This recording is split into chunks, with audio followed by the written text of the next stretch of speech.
El patrocinio de la camiseta cada vez sirve menos. Porque antes vos apostabas a tener la publicidad en la camiseta porque el diario más importante del país el lunes tenía tu marca, que vos no lo podrías ni siquiera comprar ese espacio. Pero ahora ya los diarios no tienen tanta llegada, ya ahora es redes sociales. Con lo cual hoy el engagement es lo que sirve más. El patrimonio digital es el que cada día más empieza a tomar preponderancia. Yo te invito, Alejo, que la des vuelta.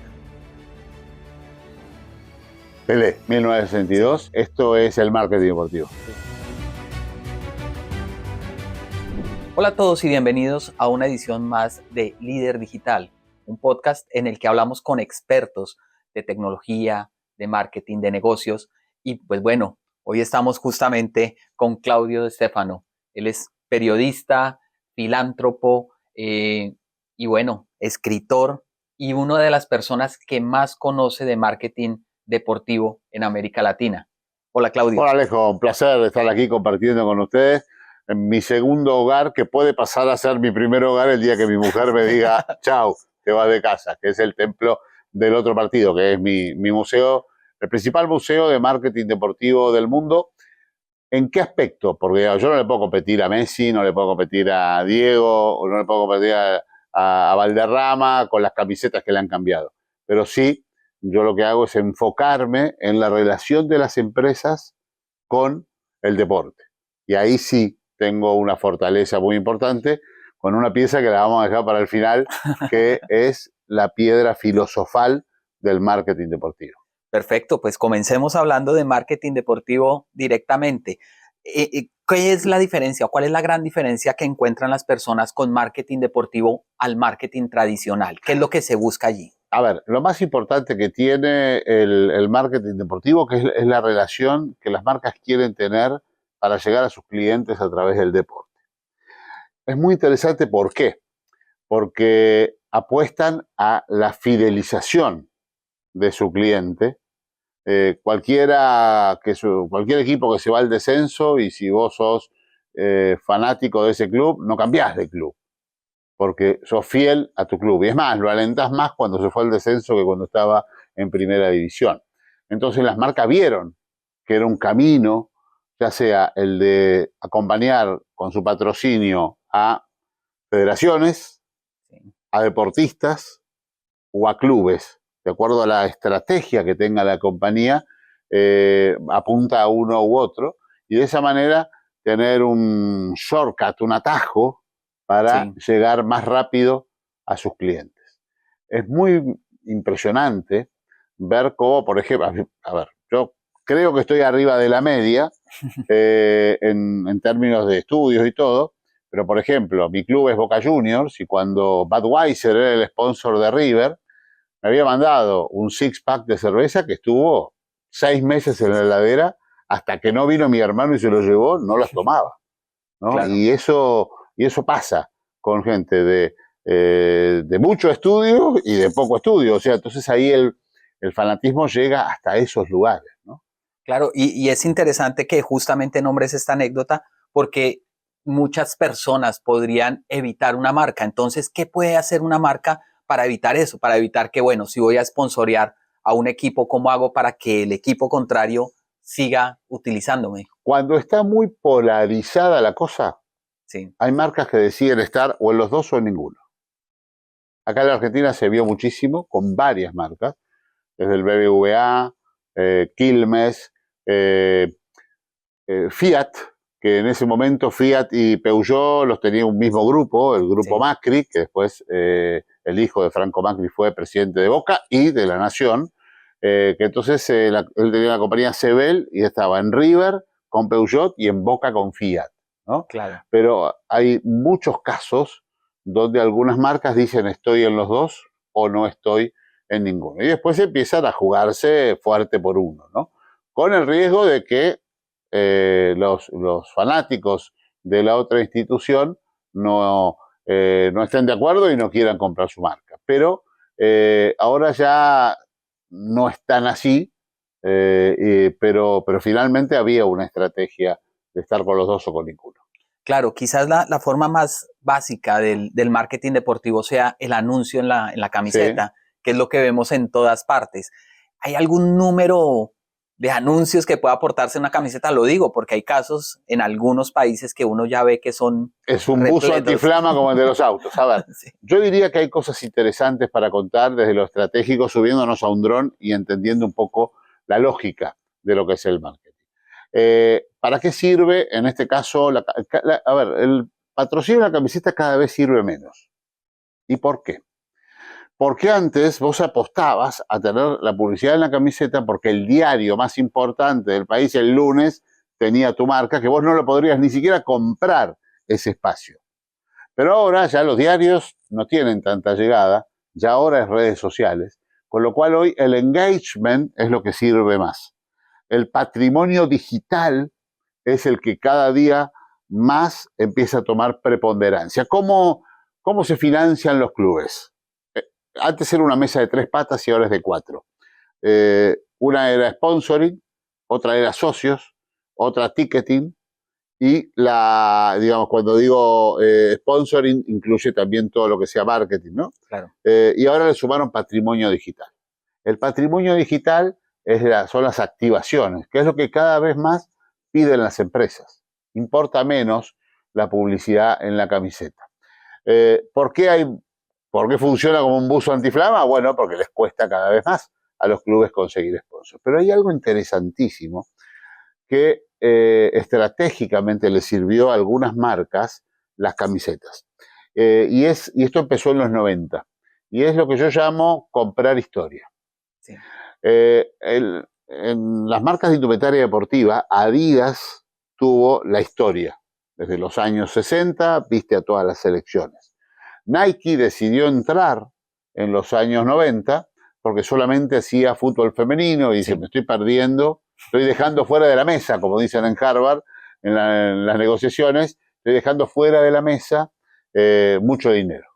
Y decide entrar en el fútbol. ¿Cómo lo hizo? Comprando historia.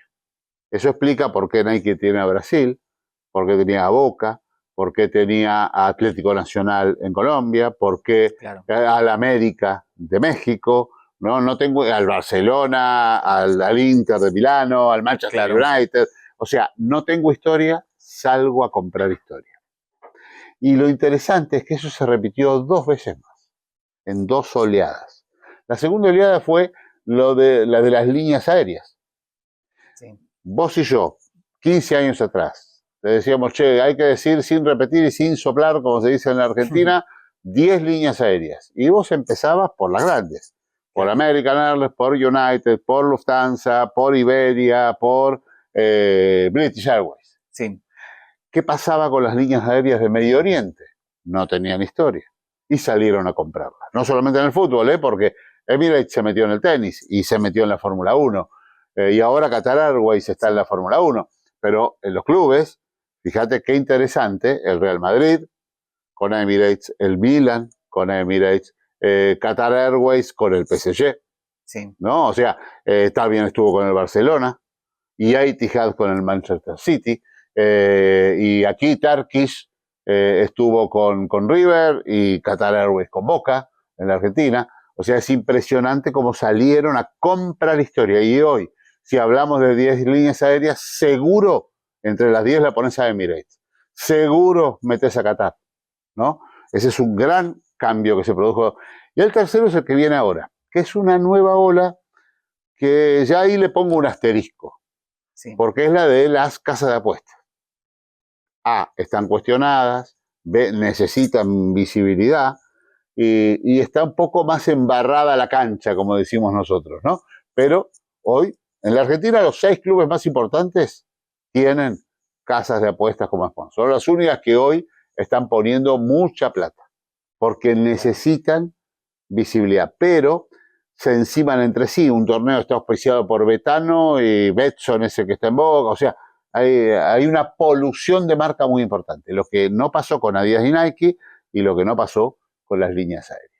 Claro que sí. Bueno, hablando de esas 4 patas que tú nombrabas que actualmente tienen de ingreso los clubes, nombras el tema digital. El patrimonio digital. El patrimonio digital como esa pata que le hacía falta y cómo están capitalizando los clubes ese patrimonio digital. ¿De qué forma tú te has dado cuenta que los clubes están aprovechando toda esa historia o todo ese reconocimiento que tienen a nivel global para impulsarlo. Claro, es que con eso tienen audiencias. Al principio, históricamente, el primero fue el Manchester United, que decía, ¿cómo llego a China? Y traer a los chinos al Old Trafford era difícil y no te entraba a la cancha. Entonces empezaron primero vendiendo camisetas, después vendiendo merchandising y después haciendo una página del Manchester United en chino, en mandarín. Y lo mismo fueron haciendo con otros idiomas. Y entonces empezaron a generar audiencias. Entonces a las empresas no le ofrecen el patrocinio en la camiseta que te van a ver. No, che, yo tengo tantos clientes digitales y entonces ahí tenés que estar y podés hacer acciones y podemos hacer promociones y generamos engagement. Entonces, y traemos influencers que le hablen a esta gente que no va a la cancha, claro, que tal vez no mira los partidos, pero es hincha de. Y de ahí sale este concepto del fan equity. El fan equity es el valor económico de un hincha. Cada día está todo más estudiado. Entonces, ¿cuánto es el dinero que me deja por año cada hincha? El que no puede ir a la cancha porque no hay lugar o porque no accede por los precios. Claro. Entonces, ¿cómo le puedo vender cosas? ¿Cómo le puedo vender merchandising? ¿Cómo le puedo vender base de datos a mis clientes? Entonces, ¿cuánto vale cada hincha? Cada día más los clubes grandes están trabajando ese proyecto. Entonces la tecnología empieza a jugar muy fuerte, sobre todo teniendo en cuenta que ahora los canales de streaming, los podcasts, hay transmisiones que se hacen directamente por YouTube, ¿no? Entonces era otra manera de dejar plata fuera de la mesa, que los clubes la están empezando a capitalizar porque cada vez contratan a profesionales más tecnológicos y menos vendedores de humo como algunos marketineros, entre los cuales me incluyo. No. Claro que sí, y qué bueno que tocas el tema justamente de cuánto dinero puede dejar un hincha a cada equipo a partir de estas acciones, porque ahí se me viene la pregunta de cuáles son los KPIs principales dentro de marketing deportivo, principalmente porque sí, desde lo digital quizás ya se puede medir eso, cuánto tiempo está destinando la gente en una página o cuántas veces le está dando clic a mi logo, pero ya al contarlos de una forma tan específica de dinero, cuánto dinero me está dejando, al final, ¿cuál es ese KPI que Bueno, buscan? es que eso cada día crece más, sí, sobre todo la inteligencia de aquellos que utilizan, tener una muy buena base de datos, tener información online permanente. Y yo calculo que a Soho le debe estar pasando eso porque van viendo clubes que empiezan a tomar el servicio. Claro. Porque antes no pasaba y ahora sí. Porque hoy es mucho más importante este patrimonio digital. Y eso va reconvirtiendo a los patrocinadores de cada deporte. Si uno se fija en la Fórmula 1, es impresionante. Ya no hay más tabacaleras, están las de combustible, pero ahí están las de combustible híbrido, ya empiezan a jugarse otros partidos, no están solo las tradicionales. Y además otras compañías de tecnología. Claro. Y lo tenés a Google, y lo tenés digamos, con WhatsApp, y lo tenés a Chrome, también por ahí en alguno de los clubes, y lo tenés a HP, y lo tenés a IBM. Digamos, la tecnología va ganando espacios en los autos de Fórmula 1 sobre todo, ¿no? Que es la categoría, yo diría, es el deporte para mí mejor esponsoreado y más cuidado. Claro. Definitivamente es el más cuidado. Bueno, y estamos en un año mundialista. ¿Y qué pasa con los equipos de las selecciones nacionales? Vemos que hay equipos que definitivamente generan una marca global, que la gente quiere utilizar sus camisetas, que la gente las busca, que quizás tienen una mayor relación. ¿Es lo mismo que con los clubes o a nivel de selecciones pasa algo diferente en cuanto a marketing? A ver, siempre está ese dilema de que sos más hincha, de la selección o de tu equipo. Sí. En la Argentina se vive con tanta pasión que somos más hinchas de los clubes que de la selección. Porque aparte la selección juega cada 4 años, porque la mayoría de los jugadores juegan afuera, no los tenemos en la cancha aquí.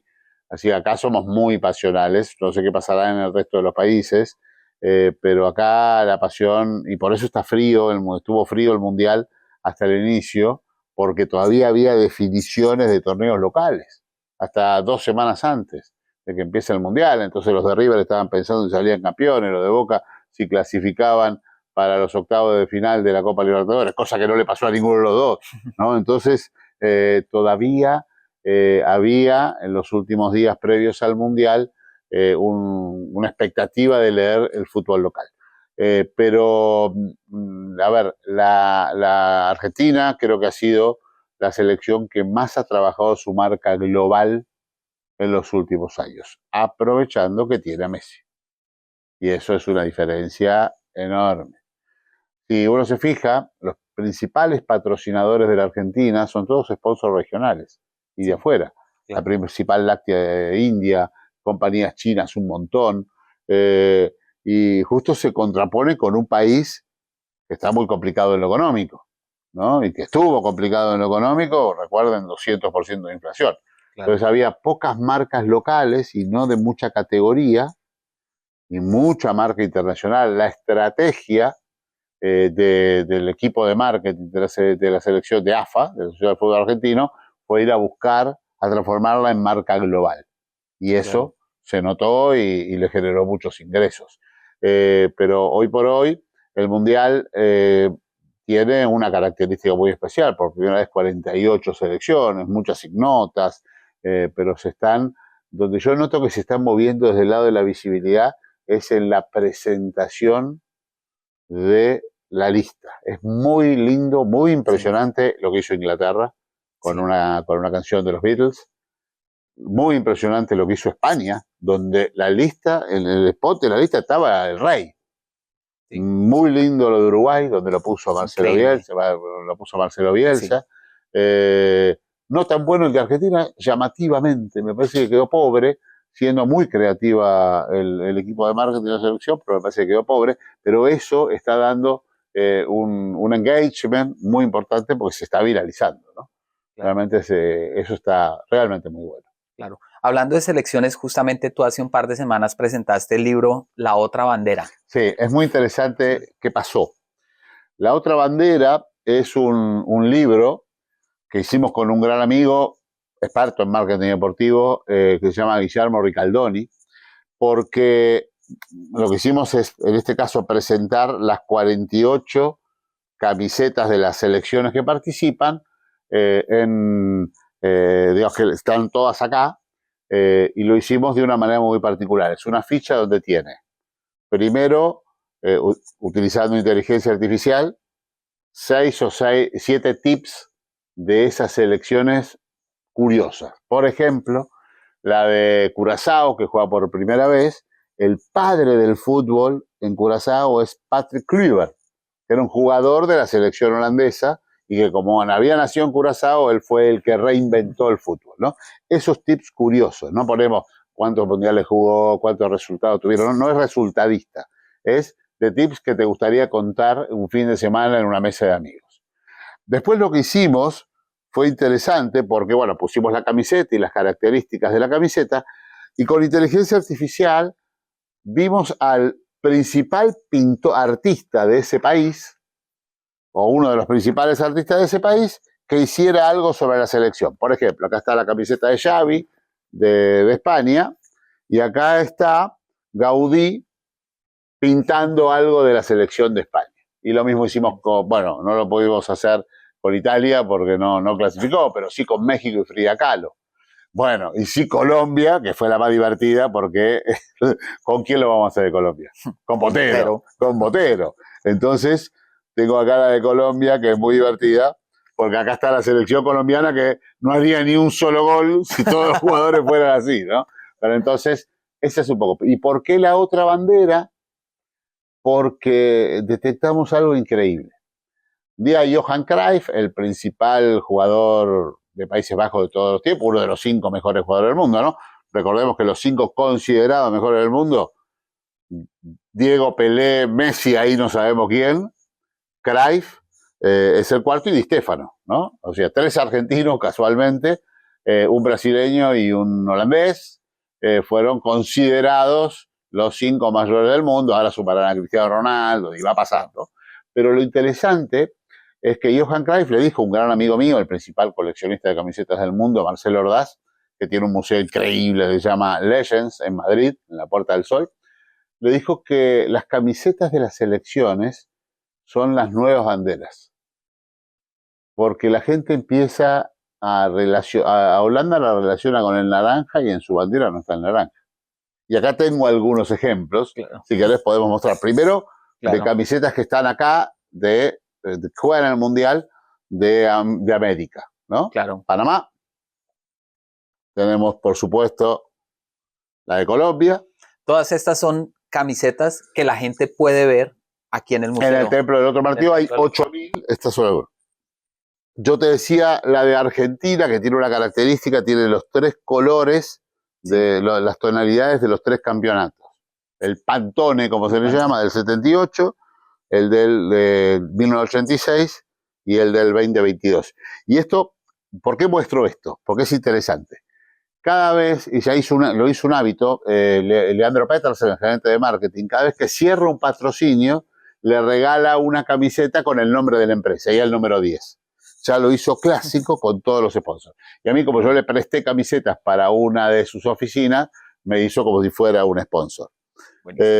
Bueno, esta no es de Latinoamérica, pero me pareció interesante, que es Cabo Verde, ¿no? Que es roja, pero es Cabo Verde, que es por primera vez juega un mundial. Esta, de Bélgica, que juega, pero tiene una característica, no se puede utilizar publicidad en las camisetas de selecciones, y esta no se la dejaron usar en el 2022 porque la publicidad que tiene es la de Tomorrowland, que es como si fuera el Lollapalooza acá en Argentina, claro. Es la fiesta electrónica más importante, es belga, le pusieron el logo y no se la dejaron usar. Bueno, por supuesto vamos a la de la Tri, la de Ecuador, ¿no? Esta es la del escudo viejo, ahora tiene uno que también... ¿Esa es de qué año, más o menos? Y está, y lo tengo en el libro, pero debe haber sido del 2002. Sí.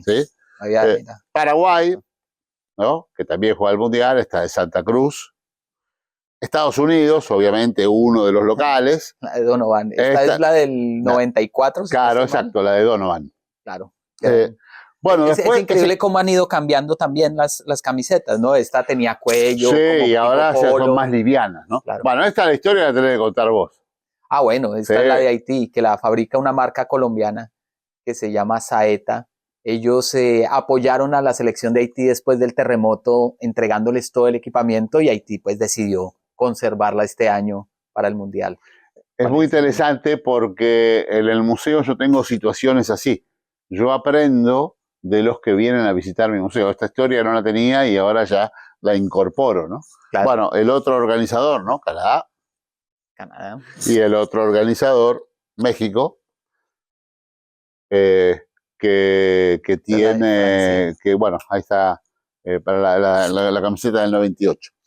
Esta es una curiosidad que tengo de Argentina, que es una camiseta que pudo haber usado Messi, pero no la usó, porque era cuando jugaban en el Mundial de Brasil, que estaba preparada, si salía campeón, para que levante la copa con la tercera estrella, que no pasó. Esta es la que no llegó a usar. Bueno, esta es una emblemática para los hinchas de Boca, porque es Martín Palermo, una de las glorias de Boca, que jugó 12 minutos en el Mundial 2010, hizo un gol y con esta camiseta. Y esta es otra perla también, muy interesante en el marketing deportivo, que pasó en 1974, lo voy a mostrar ahora, pero acá en el 78 tengo una original.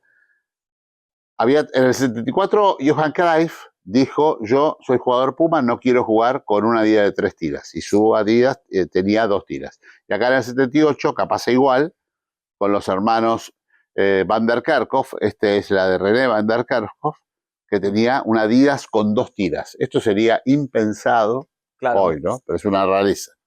Y acá, si querés, te cuento lo de las camisetas muy curiosas que no tienen el color. A ver, Alemania tiene camiseta blanca y la alternativa verde. Recuerde la bandera. Es negra, amarilla y roja. El blanco no está, el verde tampoco. Sí. Esto lo contamos el por qué en el libro La Otra Bandera, así que va a tener que comprarlo. ¿Dónde consiguen el libro? ¿En todas las librerías? No, esto lo hacemos privado y después tenemos tenemos un Google Form para enviarlos y tenemos un ebook. ¿Sí? Después, lo mismo pasa con Australia, que en su bandera no tiene amarillo, ¿no? Sí. Ahí explicamos por qué. Lo mismo pasa con Holanda. Esta es la camiseta, como la que les decía, de Cruyff con 2 tiras, de Johan Cruyff. Entonces, con Holanda o Países Bajos, que no tienen naranja su bandera. Su bandera Claro. es azul, roja y blanca. La más curiosa es la de Italia, ¿no? Que todos le decimos el azurro y no está el azurro en la bandera, ¿no? Sí. Entonces, las nuevas banderas, como decía Cruyff, era esta. Lo mismo podemos decir. Bueno, la vino tinto. La vino tinto, lo mismo. Venezuela no tiene en su bandera el color granate. Y lo mismo podemos decir con Nueva Zelanda, que lo divertido que se pusieron All Whites porque tienen los All Blacks en el rugby, ¿no? Y lo mismo se puede decir en Uruguay. Uruguay no tiene celeste en su bandera, es azul blanco y el sol amarillo. Claro. Entonces, acá esta es del Loco Abreu. Entonces, buenísimo.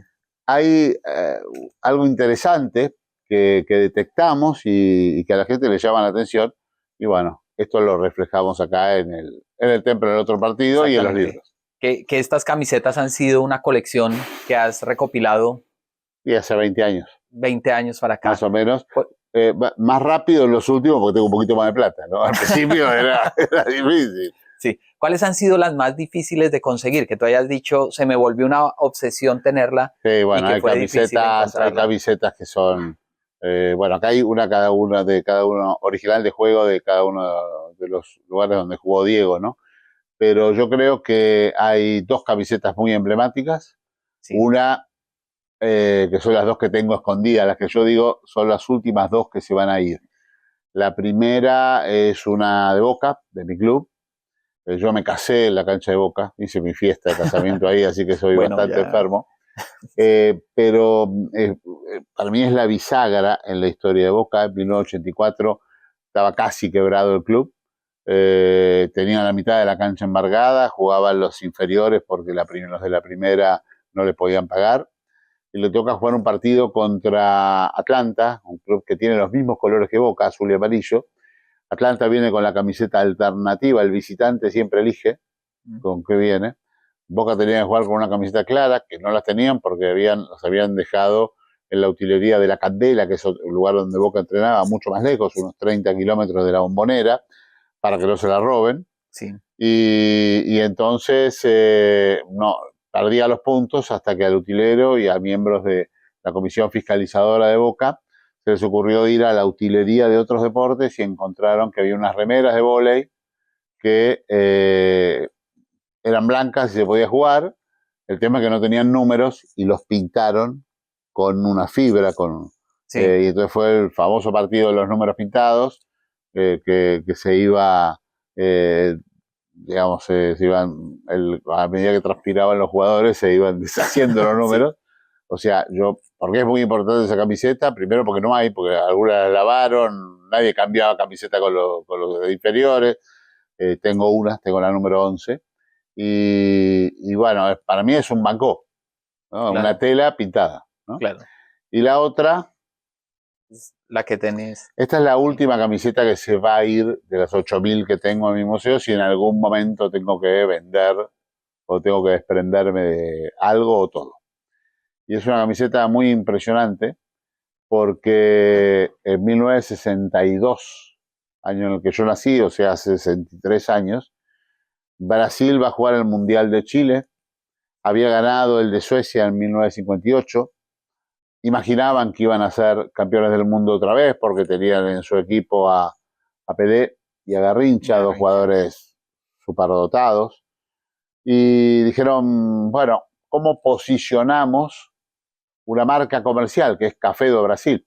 Café do Brasil es como Juan Valdez, como Starbucks, como Habana, digamos, es una marca comercial.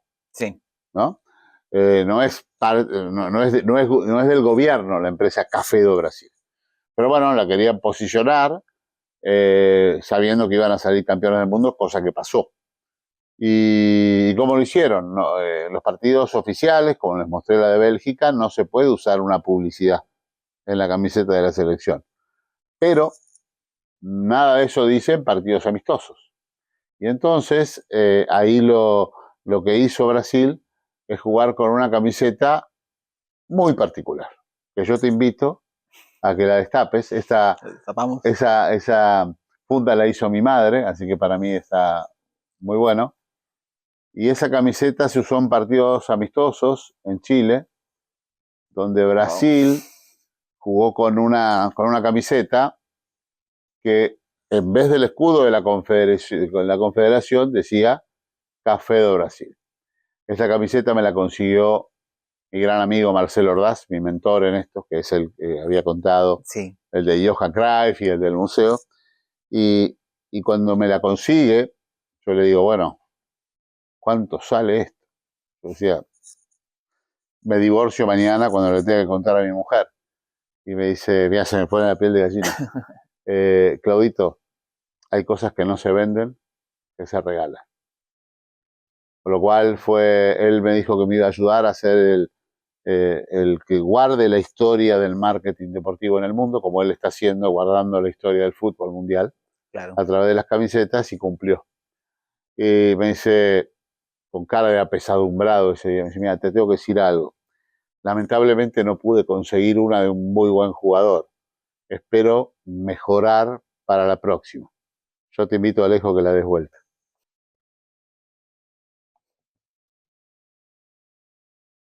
Pelé, 1962. sí, increíble. Así que esto es el marketing deportivo. Entonces, Acá está la piedra filosofal. Acá empezó todo. Por eso me gustaba, si esta nota tiene un final, que sea con esto, ¿no? Buenísimo, buenísimo. Bueno, pues Claudio, qué maravillosa plática hemos tenido. De verdad, no te dejé hablar, no te dejé preguntar. No, por el contrario, yo feliz escuchándote. El museo, ¿cómo puede una persona acercarse al museo? ¿En dónde queda ubicado? Claro, está ubicado en un lugar súper estratégico de Buenos Aires. Para el que viene a Buenos Aires, está a una cuadra de la Plaza de Mayo, que es el lugar más emblemático, junto con el Obelisco, que está a 2 cuadras o 3 cuadras, es lo más emblemático de Buenos Aires, el centro de la ciudad. Está atrás de la catedral, donde daba misa el Papa Francisco, ¿no? Juan Carlos Bergoglio, y está en un lugar muy particular porque esto era el headquarter, la casa central de un banco del Santander. Primero era del Banco Río, que pertenecía al grupo Pérez Companc, uno de los grupos más importantes de la Argentina, y se lo vendió al Santander. El Santander cambió su sede, se fue a un poquito más alejado de la ciudad y le vendió a un fondo el edificio, pero preservó 3 cosas. El primer subsuelo, donde tiene la sucursal, este es el tercer subsuelo. El segundo subsuelo, donde están las cajas de seguridad del banco, y el cuarto subsuelo, donde está el tesoro del banco. Con lo cual, es lo más parecido a mi museo, la Casa de Papel, pero bueno, está en un lugar muy emblemático y muy particular. ¿Y cómo se accede? Es un museo privado, solamente vienen mis amigos, o empresas que quieren hacer eventos. En el Mundial estamos repletos de partidos que vamos a ver con clientes de compañías. Y después hicimos un acuerdo con una agencia de turismo que se llama Suma, que es una agencia receptiva que solamente hace receptivos, y los martes, jueves y sábados hacemos visitas guiadas entre las 11 y 11 y media de la mañana. La gente va, los turistas, que son 15, 20 por turno, ¿no? Sí. Van primero al Museo de la Pasión Boquense, que es el de Boca, recalan acá y después van al de River. Es un tour de museos muy interesante, que le dura desde las 9 de la mañana hasta las 3 de la tarde. Vienen muchísimos turistas de distintos países, por eso tengo tantas camisetas de clubes, digamos, porque viene mucho colombiano, viene mucho brasileño, viene mucho peruano, viene mucho mexicano, entonces tengo que tener la de las Chivas, y la del Atlante, y tengo que tener la de Independiente Santa Fe, la de Millonarios, tu grupo, pero también tengo que tener la de Deportivo Cali y digamos, Atlético Nacional. Y con los peruanos me pasa lo mismo, tengo que tener la de la U y tengo que tener la de Alianza Lima, y la de Sporting Cristal. Y con los paraguayos pasa lo mismo, con Olimpia y Cerro Porteño, y con los uruguayos con Peñarol y Nacional. La verdad es que cada vez que vienen los turistas invierto más porque si me falta la del Ceará, la salgo a comprar y realmente es muy, muy interesante porque la gente acá se emociona mucho. Porque, a ver, el de Boca está espectacular, el de River está mejor todavía porque es más amplio y más nuevo, pero acá se van llorando todos porque tocan la camiseta. Los brasileños cuando ven esta no lo pueden creer. Y a mí, algunos me dicen, che, pero ¿por qué dejas a flor de piel las camisetas? Algún día se van a gastar. Yo lo que digo es, la gente tiene que vivir un inmersivo diferente. Claro. ¿No? Es decir, cuando encima vos te podés poner la camiseta de tu equipo y te sacaste una foto, o un niñito brasileño que tenía una de Messi del Inter Miami, y yo le dije, ponete la del Barcelona, y el pibe se pone así con la del Barcelona, eso no tiene precio. Entonces se llevan una experiencia muy diferente. Por supuesto. Bueno, Claudio, muchísimas gracias por estos placer. minutos.